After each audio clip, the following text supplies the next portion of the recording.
This interview with Rabbi Yeshurun Levy, the spiritual leader of Beth Shalom Hebrew congregation in Brooklyn, New York, was conducted by Rabbi Sholomo Levy at Rabbi Yeshurun Levy's home in Orlando, Florida in 2020. Good afternoon. This is Rabbi Sholomo Levy. I'm here in Orlando, Florida on January 20th, 2020, and it's my pleasure to interview one of the leaders of the Israelite community, Rabbi Yeshurun Levy. And we are at his beautiful home here in Orlando. He has invited us to come in as we are attending a retreat, a convention of Black rabbis here in Florida. So, Rabbi, welcome and thank you. Thank you for having me. Can you please say and spell your name? Rabbi Yeshurun, Yeshurun, Ben Levy. And how do you spell Levy? Levy. Levy. Was that your birth name? No, it was not. When and where were you born? I was born in Brooklyn, New York. When and what was your name at that time? At my name, and still is my current name, Forrest Kirsch Jr. And what year were you born? 1947. 1947 in Brooklyn. In Brooklyn, New York. Mm-hmm. And tell us a little bit about your parents. Okay. My mother and my father, they were born in South Carolina, and they came to Brooklyn seeking a better way of life, like everybody back in those years did. Mm-hmm.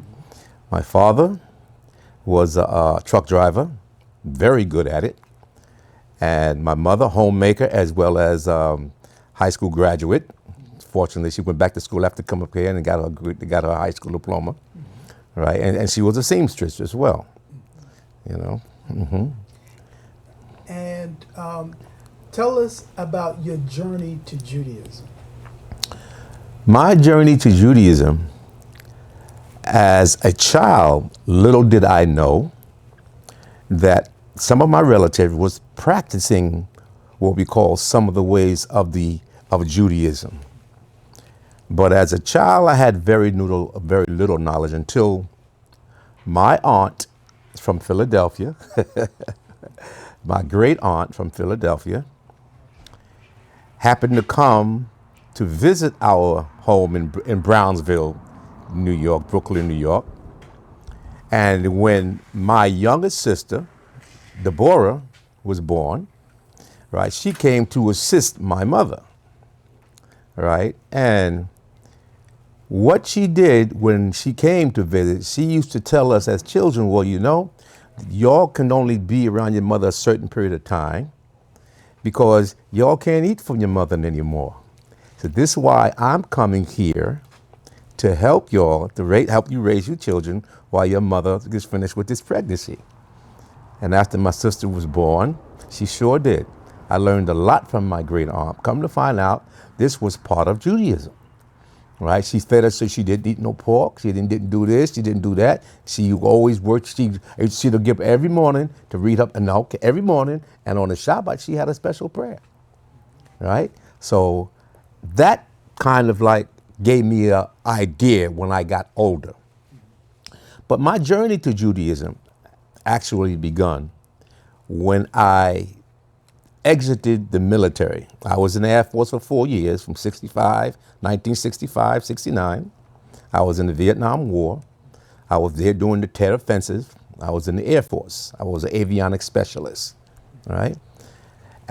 When I got discharged from the military, I ran into an old friend of mine who, at that particular time, we were very close prior to my departure into the military, but he didn't go because he was the firstborn and the only surviving son.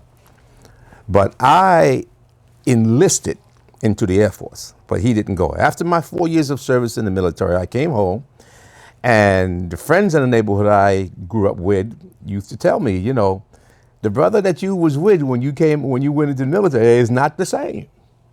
Is not the same. I said, what do you mean? He said, oh yeah, he's changed completely. I says, oh really? He says, wait till you see him. You wouldn't believe he's the same individual you knew before you went into the military. And as we were just sitting there talking about it, my friend, this particular individual happened to come walking up to the neighborhood. And lo and behold, right, he was walking, and he had a staff in his hand, right, wearing cultural garments, And I says, no, that can't be him. I said, that's him.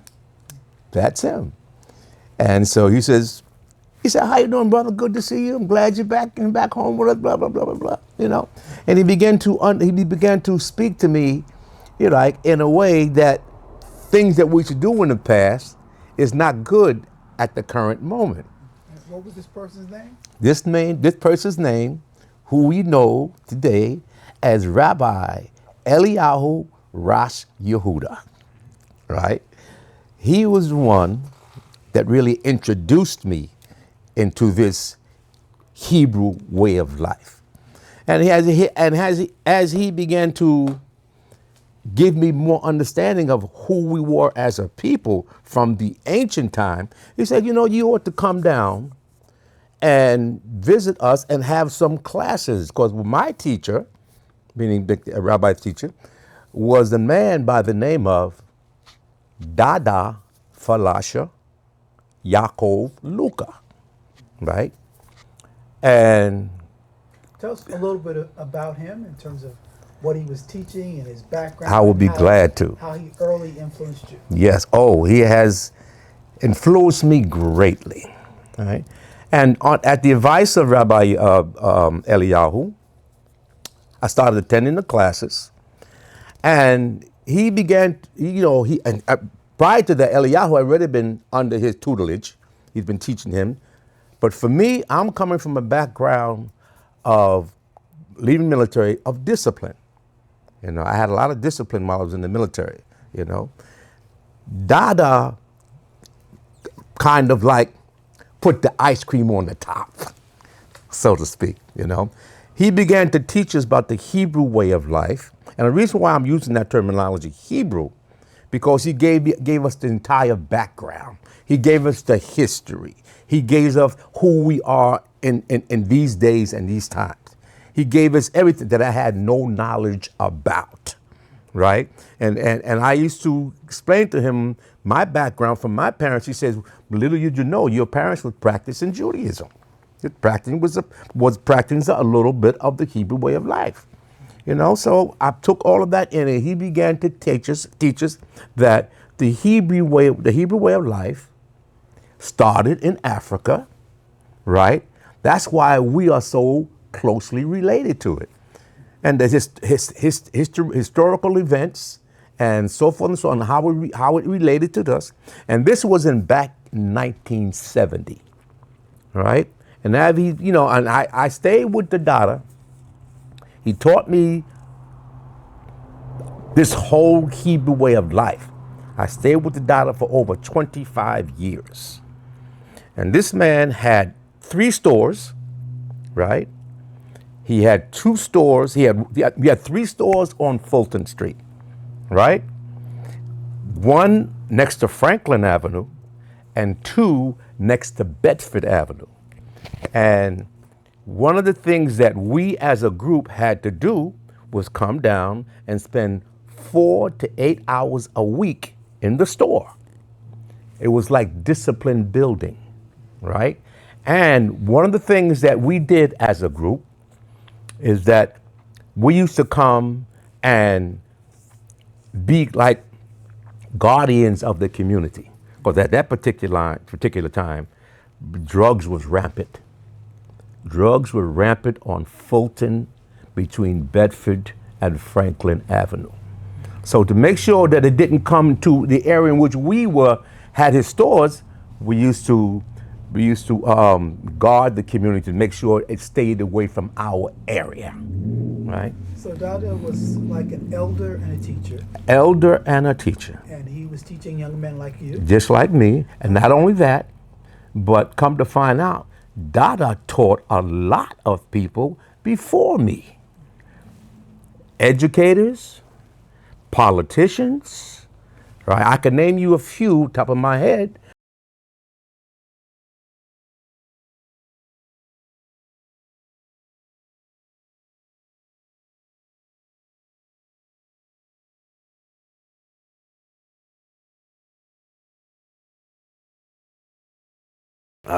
So while you're thinking Yes. about that, so with that you had a kind of appreciation and knowledge of the African origins of the Bible and the Torah and Judaism through your study with Dada and through your association with Rabbi Eliyahu. When did you begin to worship in black synagogues and congregations?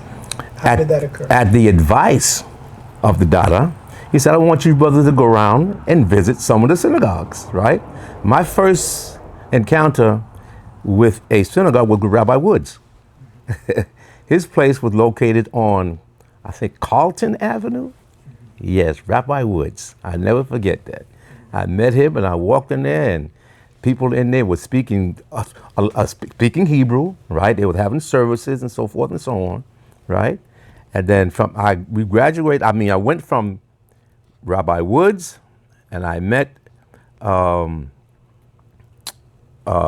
He told me that there was a congregation up in the Bronx, right? So he said, "Why don't you brothers go up there and be part of that group up in the Bronx? Why not be in Mount Horeb, right?" So we started going to Shabbat services up in Mount Horeb on sometimes, right? And not only that, but Dada used to hold classes on Sundays where he taught us the Hebrew way of life, so forth and so on. And Who then was the rabbi at Mount Horeb at that time? at that time, it was, Rabbi Parrish was there. I forgot the other individuals that I remember Rabbi Parrish being there. Reason why I remember Rabbi Parrish being there, because they had some kind, they wanted to expand, right? And they opened up another synagogue in Queens. Right, points at them. They wrote them, and they said, "Well, why are you coming up all the way to the Bronx?" And I lived in Queens. Why don't you go to synagogue in Queens, right? So that's what we did, right? Myself, Rabbi Eliyahu. So we started worshiping in Queens, right? And so that's how that started about, going on our journey with worshiping in synagogues. And little did I know, I'd like to add, that I met Rabbi Levy, right? I met Rabbi Levy because I happened to be working in the store one day, right? And Dada was there and I was there, and Rabbi Levy came in to buy some incense and some oils. Right, Dada, right. He used to get the incense oil from the Dada. For the benefit of people watching this, you're referring to Rabbi Levi ben Levy. Levy by Levy, right? Levi ben Levy. Spiritual leader of Beth Shalom in Brooklyn. Yes. At that time. Spiritual leader of Beth Shalom at that time. I never did go to Beth Shalom. Right, even though that was Brooklyn, right? I never go to Brooklyn. So after he came, then I came to Beth Shalom in Brooklyn. See, then I started coming to Beth Shalom in Brooklyn. I came there. When was that? That was in my first visit to Beth Shalom, that was prior to my daughter being about 83, 84. Somewhere around in the early 80s, right around there. I visited there and I saw 3 individuals up there, wound up being Rabbi Zekiyahu and 2 other brothers, and your family, Levy and Kenton Davis, right, and all of them. And I met them, saw them, and then and that's how it all began to gel with me. So as you came into this now community of Hebrew Israelites, right, from your own knowledge and awakening as an individual, and now you're part of a community. What makes the Israelite community special to you? To me, what makes the Israelite community special, it is, with me, the ability to dwell with each and every people and not be afraid. Not be afraid. One thing that Dada did explain to us, that wherever you go in the world, what I'm teaching you, brothers and sisters, is that you'll be able to function anywhere. because of the Hebrew way of life. And what he was saying was so true. The reason why I'm making a note of that because I remember when I was in college and I was attending a class, right? And prior to the professor conducting his class, the class was absent and waiting for the professor to appear. And there was a mixed group of people in our class, right? And I happened to be sitting down and I'm reading and I'm studying and blah, blah, blah, you know. And the rest of the students in the majority of was black. Most of the students in the class was fooling around, playing around, acting childish, cursing and carrying on, stuff like that. And I was sitting down there minding my own business.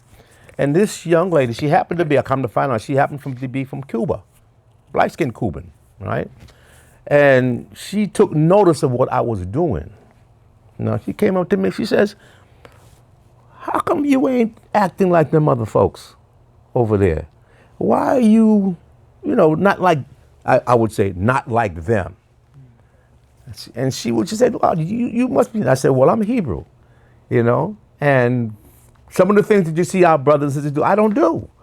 I wasn't, in terminology, I wasn't trained that way, So the Israelite community that you were part of represented values, principles. Yes, sir. That you wanted to live by. Yes. And she took note of that. She took notice of it. You think that people are not watching you? No, they're watching you. And what makes the Israelite community different from perhaps other communities or white Jewish congregations or black churches? Well, of course, we know that we, as an Israelite Hebrew community, we must represent who we are, right? And what makes us different and what I've learned from the Israelite community is that we project positiveness, right? Positive. And if we take just a little bit of time to think about who we're representing, right? Everything will look good in our favor. So as long as we stay on the path of being a good person, right, we should have no problem. So it gave you that sense of identity and purpose and meaning. Tell us a little bit more about your association later with Rabbi Poinsett. Okay. As all my leaders who came before me, and I have to say about other individuals, which I will mention as well. Having been coming to Beth Shalom now as a regular, being part of the congregation, I was asked by Sholomo Levy, a gentleman who happened to be the president. His name was Palu Benzion Cobb, right?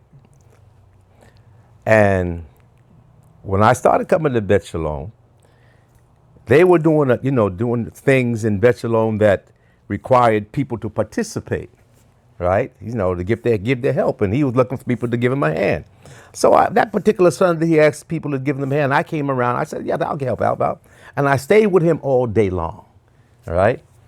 And he said to me, he says, brother, he says, I said, I know you coming to Beth Shalom. He said, but who are you? And I told him who I was, blah, blah, blah. He says, you don't work like other people work. He said, you're a little different. He said, keep coming around. And Brother Cobb, I got to know him very well. And Rabbi Poinsett as well, right? Rabbi Poinsett began to teach me, and I began to learn and so forth, blah, blah, blah, blah. And who are some of your other teachers? At that particular time, my first Hebrew teacher, I must say, was Sister Ima Anna Israel. Anna Israel was my first Hebrew teacher. Right? She taught me everything about the Hebrew language, so forth and so on. I learned quite a bit. So at that point, you're able to read and daven the services. Now, when it came to daven services, I must say, my teacher, right, and my most ardent contributor was none other but Odea Israel. Her son. Yes, her son, Odea Israel. I must say that. And following Odea Israel and Rabbi Poinsett, I began to pick up all the things that you're supposed to know. Brother Cobb pointed me to Gabbai, right? The Gabbai at that time. And then he took me around. He said, in my absence, you should know this, you should know that, you know this. He began to teach me about everything about the whole building from top to bottom. Top to bottom. He taught me well, right? He says, you're doing a very good job, so.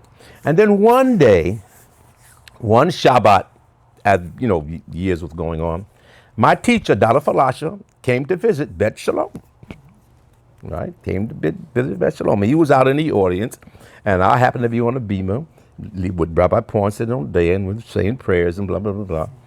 And then I mentioned everything. This is my teacher, Dada Falasha, in the audience, so forth and so on. And he got up and spoke, you know. And he spoke about what his background was, how he used to be at, he prayed with Rabbi Matthews, he prayed at Mount Horeb, he prayed with Rabbi Woods, he prayed with Dada knew everybody, let's put it that way. And he said, I just want to say this much to everybody in this congregation. I just want all y'all to know that you see that gentleman standing up there, he was pointing at me. He said, Brother Yeshurun, this right here. He said, one day he's going to be the rabbi of this congregation.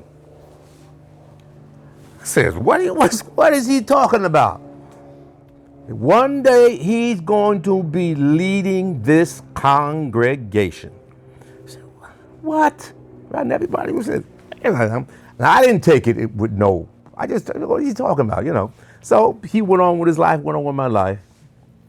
And at what point did you decide that you wanted Brother to Cobb found out that they were giving classes at the academy. the Israelite Rabbinical Academy? Israelite Rabbinical Academy, right? And he said, why don't you go to the academy, brother? He said, you got all the skills. I said, I ain't got no skills. I don't know. He said, they'll teach you in the academy, right? And that's why I entered into the academy. And this is when you became a rabbi. Mm-hmm. What would you want future generations to remember about your community? Someone who may be watching this 50 years, 100 years from now, what would you want them to know about the community? Our community is a beautiful community, and I think future generations can be assured that we will continue to do what we are supposed to do and probably get even better at it, you know, considering the years in which we have reached up to this point. We're still around, all right, and we will continue to be around, and there will be leaders to show, direct, advise people in our community to continue to walk in the ways of Hashem. And for the people of your generation, what would you tell us about their love and their commitment? Your love and your commitment is not going to waste. The Dada used to tell us, he had an acronym that said, see if I can remember it. Once you make the deposits in Hashem's bank, the bank was called HSBC, which stands for Hashem's Savings Bank Company. And those acronyms, as long as you keep making deposits, you will always have something to withdraw from. No deposits, no withdrawals. And would you say that your generation found your identity and were building a community, what we call, Yibnei Yisrael, that you were building the restoration of Israel? Yes. Yes, we are continuing the legacy of our ancestors, all right, Rabbi Matthew and all those rabbis who came before me. before our generation. And hopefully, the generation that I am currently in right now, that we will be instruments by which others can build upon as well. And before we end this brief interview, could you tell us a little bit about your family, your wife, and daughter, and Yes. My wife, Rivka, my love of my life. I'll say this much, how I met her. I happened to be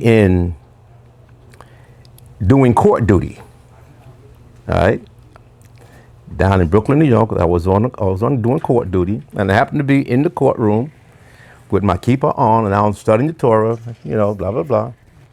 And the administrator of the court began to call people to do a case, right? So we got up, we happened to be in one group, we went up and we sat on the panel, and they began to ask us, like you're asking, they began to ask us about your background. Who are you, where are you from, blah, blah, blah, blah. And they asked you specifically about what religion you were from. And they came to me, I told them I was a Jew, right? So forth and so on. And so after they got the interview, they didn't select us as the panel, but we all went back and sat down, My future wife happened to be in that particular panel of people, came over to me and she says, "You said you were a Jew?" I said, "Yeah." She said, "I ain't never met no black Jew before." I said, "Well, you looking at one?" "Oh, that's why you got that thing on your head." I said, "That's why I got that thing on my head." And that's how you met. That's how we met. And how many years have you been married so far? 35 years. 35 years. Because you were wearing a yarmulke. Yeah. And tell us about your daughter. My daughter Sarai. That's not the only daughter. That's my youngest one.